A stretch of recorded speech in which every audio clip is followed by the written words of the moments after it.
এই হাসি বটের বাচ্চা বট, এই দেখ আমাদের দুই বন্ধুর একরকম ড্রেস আপ, আর আমরা দুই বন্ধু সবসময় একসাথে ইমোট দেই।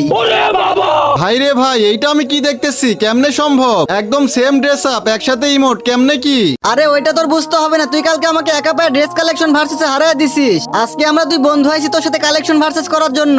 আজকে আমরা যেভাবেই হোক তোকে হারাবোই। আজ একটা বিরাট ফাটাফাটি হইব। আজকে আমরা দুই বন্ধু তোর সাথে করবো ইমোট কালেকশন ভার্সেস। তো গাইস, তোমাদের কি মনে হয় আমি কি এই দুই বন্ধুকে ইমোট কালেকশন ভার্সেসে হারাইতে পারবো? সেটা দেখার আগে গাইস, আমি আমার কোনো ভিডিওতে মায়ের কসম দেই না। মায়ের কসম ছাড়াই সবাই এই ভিডিওতে একটা লাইক করে চ্যানেলটাকে সাবস্ক্রাইব করে দাও, আর নিচে মেনশন করা লং ভিডিওটা দেখে আসো। হাসিব বটের বাচ্চা, পারলে প্রথমে এই যে M10 ম্যাক্স ইমোটটা দেখা। আরে ভাই, তোমরা কি ভাবছো আমার কাছে কোনো ম্যাক্স ইমোট নাই? এই যেন তোমার M10 ম্যাক্স ইমোট। আচ্ছা, এবার পারলে এই যে AK ম্যাক্স ইমোটটা দেখা। ভাই রে ভাই, এই AK ম্যাক্স ইমোট তো আমার কাছে নাই। এই যে ভাইয়া, এই নাও। কিরে, তোর কাছে AK ম্যাক্স ইমোটটাও আছে? আচ্ছা ঠিক আছে, পারলে এবার এই যে UMP ম্যাক্স ইমোটটা দেখা তো। আরে আমি হলাম কালেকশন ভার্সেস কিং, আর আমার কাছে ম্যাক্স ইমোট থাকবে না? এই যে নাও তোমার UMP ম্যাক্স ইমোট।